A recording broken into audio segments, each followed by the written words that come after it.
So we've looked at some of the similarities, but now what are some of the obvious differences that we see? And this slide takes a look at those.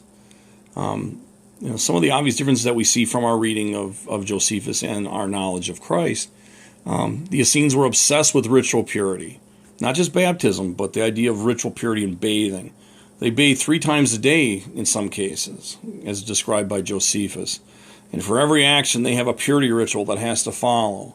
It's not the same for Jesus. While he's probably not dirty, he follows the minimum standards of spiritual purity. They don't bathe a lot. There's no indication that they, especially the 3 times a day, which in some cases the Essenes were doing. Likewise, the Essenes went out of their way to keep holy, very sacred, the Sabbath.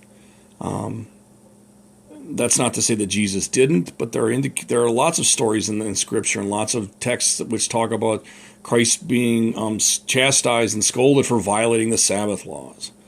There's most of the healings and the miracles that take place on the Sabbath. There's instances of Christ and his followers working on the Sabbath and harvesting grain on the Sabbath. And these were all things that would have been completely foreign to the Essenes.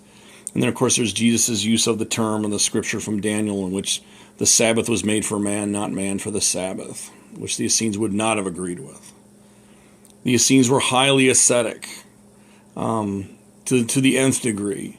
And while Christ and his followers were communal and they shared everything, they were also very social. The stories of the weddings and the feasts and the camaraderie that they had shared on their travels and in their tribulations are famous during this period of time. And likewise, the Essenes held a very rigid hierarchical structure in society. You had to be a member for a year before you could petition for full membership. Then it was a 3-year novitiate, which Josephus talks about. And then it's very clear who the masters are and who the followers are.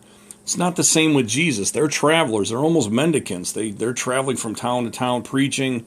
And while it's obvious that Jesus is in the forefront of this group, he's constantly being challenged by his followers, by the other Jews. And so they don't have this rigid hierarchical structure that you see with the Essenes.